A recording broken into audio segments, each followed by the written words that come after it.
So today is the day where we focus on the plant, the big boy, just back here, the Monstera Deliciosa. We're also going to talk about the plant directly below it in the same pot, the Pothos, and we're also going to be taking a look at this one right here, the Alocasia Melo. These are all related plants, which is why they're going to be in this video. I'm going to tell you basically everything you need to know about them if you want to become familiar with these plants, if you want to grow these plants, and in what conditions to do so.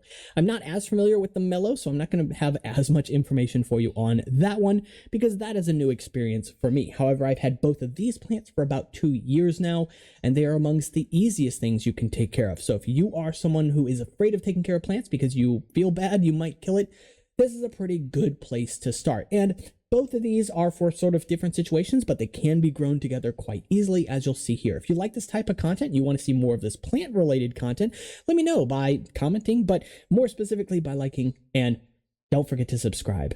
That really helps the channel, and it tells YouTube that we're doing something right here and shows you more content like this. So we're going to get up and close personal with the Monstera here, which, as the name implies, is a monster. To you, it looks about my height. It is taller than me, at least back here.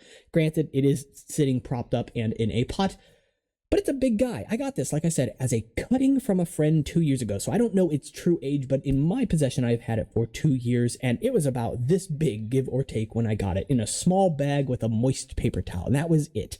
She told me, hey, just put it in some soil whenever you have time. If you forget, don't worry about it. It ain't gonna be mad. And that's really true, because these are the types of plants that you can neglect. Not saying that you want to, but if you're someone who feels bad because you do forget to maybe water on a schedule, this plant isn't gonna mind too much. The things you may want to watch out for, and in fact, the only things it really does care about, is strong, direct outdoor light. That can cause burning on the leaves, which it doesn't really like, although you can acclimate it to that. I'll get to that here in a moment, but more importantly, temperatures. This is a warm lover. This is a humidity lover. It really doesn't like even mild temperatures very much. 50s and below are gonna kind of do some damage to this. Again, unless you acclimate it to that, and acclimation just means introducing it very slowly to those temperatures and to those lightings, for example, just changing the environment slowly. That's all that means. So those are really the only things you need to look out for. If you want to put this outdoors on a shaded porch, it will love you and it will treat you. That is where it's going to give you its best growth. It especially likes it here in the spring, summer, and early fall, because we tend to stay pretty warm here in Missouri for quite a long time, and we are a very humid state as well. This loves humidity. This really soars in the upper 70s, 80s, and even into the lower 90s. It does not care about any of that at all. The Pothos, pretty much the same here. So you might look at this plant, see these golden colored leaves, and think, oh no, is the plant dying? Well, no, actually, that is pretty normal. Right now, it is coming out of its dormancy, and so what the plant is doing is actually recycling nutrients in these two leaves. So they're the oldest leaves on this plant. They're relatively small. Because they are old, the newer leaves tend to get larger and larger and actually have more of these holes at the older it gets, the larger it gets, I should say. So this plant is going to continue to grow, and that is one of the major concerns with this plant in general. If you're somebody who doesn't have a lot of space, you can definitely get this plant, but you may not be able to keep it forever because it does become a pretty large plant. Now, it does take to pruning quite well, and in fact, you can propagate it from those cuttings really easily. That is where this came from, after all. So it is not only friendly for you to maybe cut if it gets too big, you could give those away as gifts, or keep them for yourself and propagate and make more monsters if you want. Or as I plan to do when this eventually gets too big for me to keep, just gift it to somebody else. No big deal. The Pothos, on the other hand, is going to typically stay pretty small, pretty well contained. So if you're somebody who has a smaller growing area, especially a growing area that maybe isn't as defined, like a hanging basket or something, that's what the Pothos really enjoys. So what do you have to worry about then? Well, if you have pets, specifically pets that maybe have a habit of nibbling on things, that's something to definitely keep an eye on. You can absolutely get this plant while having pets, even ones that nibble.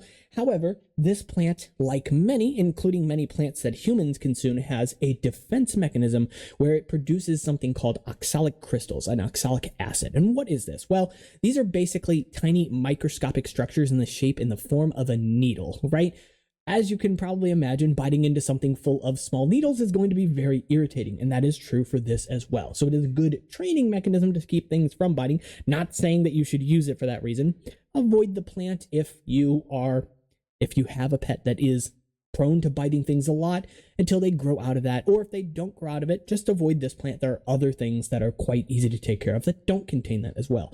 Where it is something to worry about, though, is usually this is not going to cause any sort of permanent damage. However, if you have an animal with kidney problems, or if you yourself have kidney problems, it is best to avoid oxalic acids and oxalic crystals in general, because it can cause problems with your kidney. If you're someone who is prone to like kidney stones and things like that, it can cause problems like that as well. So I don't know all of this information. Do your own research on this stuff. It is fascinating to learn about either way, but the plant will still treat you. It does put out a pretty cool looking flower. Pothos is not really known for its flowers, so to speak, and last I've looked, they're fairly diminutive, fairly inconspicuous, and for the most part, many of the plants in this family have pretty inconspicuous flowers. Though they can be quite large, oftentimes they're hidden underneath the foliage or similar colors, and they look like pretty primitive flowers in general. So let me go ahead and show you the flower for the Monstera specifically, which is this guy here.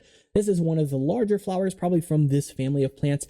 And with this species specifically, the Monstera Deliciosa, this one will actually produce an edible fruit. It is about the only plant in this like entire family though that does. And it does come with some asterisks. So we'll get to that one here in a moment. Now, you may also worry about this plant because you've seen other related plants to this one, like the Calla Lily, for example, or another example, the peace lily. And you think to yourself, well, you know, cats are allergic to lilies, so I can't get these. Well, these are not actually related to lilies, but rather they're just given that name. Lilies are absolutely something to avoid if you have cats for pretty severe allergic reasons. Lilies pretty much across the board are toxic to cats. Again, do not take that information from me. I am not a cat expert or anybody who works with animals, but just bear in mind that lilies plus cats usually do not equal a good time. However, peace lilies in this case here and calla lilies are actually related to this, not related to lilies at all. They still contain the oxalic acids. They can still be a problem to animals that are prone to nibbling on things, but you're not going to run into the allergic reactions that you might run into with plants that are truly lily-related species. With that said, going back to the Monstera fruit, this produces a fruit that looks actually quite interesting. It looks like a green corn cob with these hexagonal scales on it. And this is a fruit that you have to be kind of cautious of because as far as I've heard, it is good. Deliciosa is in the name after all. However, this is not a fruit that you can peel like a banana. It has to tell you when it is ready. So what happens with this fruit is that you basically will pick it. It takes about like 18 months, I've heard, in some locations to ripen, though, so it can take a very long time. But once it has ripened, the scales will fall off on their own, and only the parts beneath those scales can you eat. You cannot peel those scales away or pick at them. You just let it do its thing on a shelf somewhere, and those are the parts you can eat. Anything behind scales that you have to peel off yourself are going to contain those oxalic crystals, are going to wreak havoc on you. So again, just be careful. And again, if you have kidney problems, don't consume this fruit, generally speaking. There are other fruits to avoid with kidney problems as well, but again, that's not the point of this channel or video. So as I mentioned with this plant, with both of these plants, in general, they like a lot of indirect light, but they do like some pretty strong light in general. So if you're growing them indoor, the brightest light you can give them indoors that isn't going to generate a lot of heat directly on them, they will enjoy that. This is actually not really bright enough, but it works just fine because they can do well in low light conditions. They're just usually not going to grow quite as fast. In fact, they'll typically get a little bit long as this one has, which is perfectly fine because, again, we do have a true winter set of months here, though this year has been fairly mild for us. That said, out in nature, this right here is a tree climber. This plant loves to go up trees, and as the name implies as well, Monstera, this gets to become a very large plant with leaves that can get up to 3 feet across or more in some scenarios in its native habitat. At least that's what I've heard. Pothos generally is going to stay a lot smaller than that, and just picking this guy up, as I mentioned, perspective here for scale, it's a pretty big plant. It's a little hard to hang on to and show you. But the only things you really need to know about the plant in general is just water it when you remember to water it, or when it is showing signs of being kind of dehydrated, which is usually when the leaves kind of start to turn down more on their own, and generally are a lot more flimsy than this. They tend to kind of fold up on themselves a little bit and dangle a little bit. The branches will also kind of give like a wet noodle almost, you know, especially when it's like really dehydrated, and it perks up pretty quickly after you have given it water.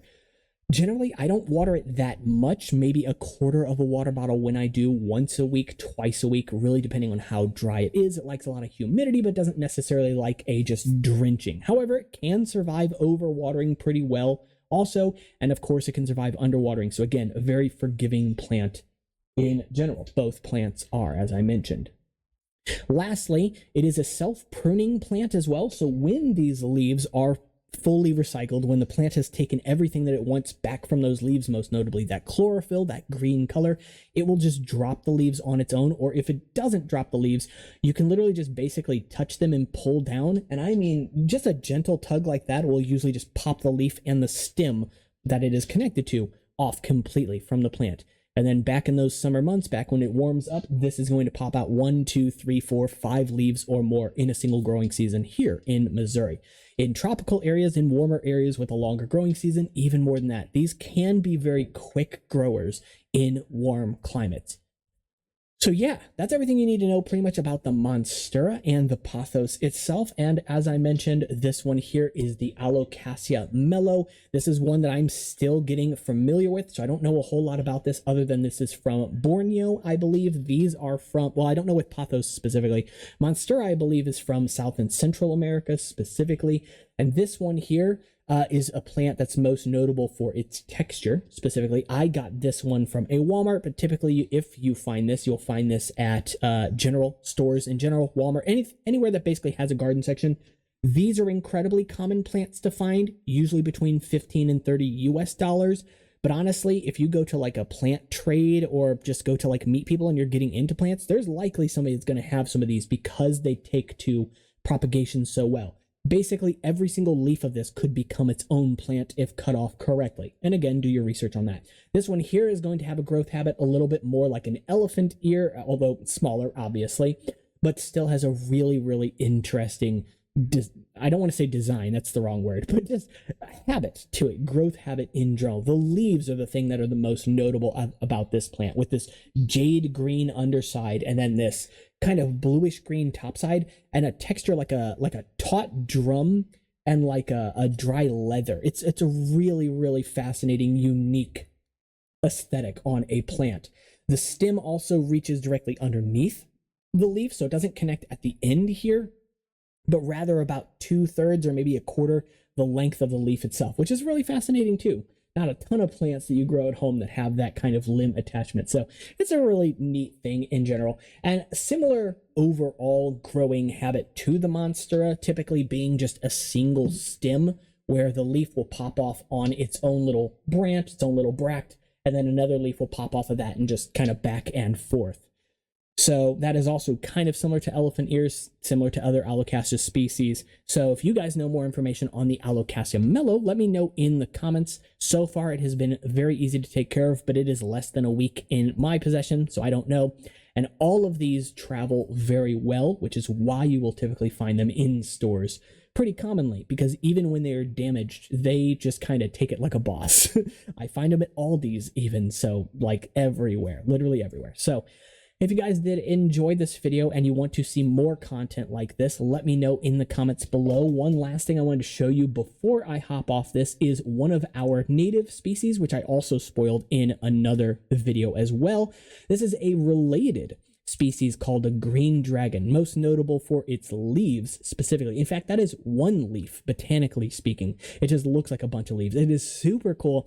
I find these quite often out in the woods, and they are a lovely little plant. I actually planted one last year underneath my redbud tree here, where I have a teeny tiny little native garden, but then they did some excavation and ran over everything and buried everything in dirt, so who knows if it's going to come back. That said, really cool, really fascinating plant. And as you can see here, as you can see with the Calla lilies, as you can see with the peace lilies, all of these have pretty similar flower structures in general, and that's true for basically every plant from this family, from the aroid family in general. A spadix, which is that little rod thing, and then like a single petal that essentially just kind of either is directly behind it or kind of envelops it, just kind of goes right over it. Jack-in-the-Pulpit is another species that is related to this and has a very similar aesthetic as well.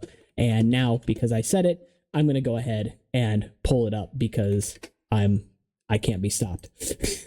So we'll look at that one here too. So this one here is Jack-in-the-Pulpit. That is another native. That leaf is not correct though, so I don't know what that's doing. But yeah, close enough. Really, really cool plants and really lovely plants in general. So yeah, I highly recommend at least any of these that you may find at the garden centers. You'll find them under about 1 billion names. Again, that is the philodendron family, the Jack-in-the-Pulpit family, or the aroid family, if you are curious. And this is Monstera Deliciosa. That is Pothos, a very common plant. And this is Alocasia Melo. I will try to write all those names in the description for spelling reasons if you can't spell them or if I did a terrible job pronouncing them, so you can find them a little bit easier on your own Google searches. And of course, if you want to check out that description, you can find Discord, Instagram, and Patreon if you want to help support the channel and to get some perks and help me keep some plants alive, I guess. I'll see you all in the next one, and just make sure you're liked and subscribe. Take care.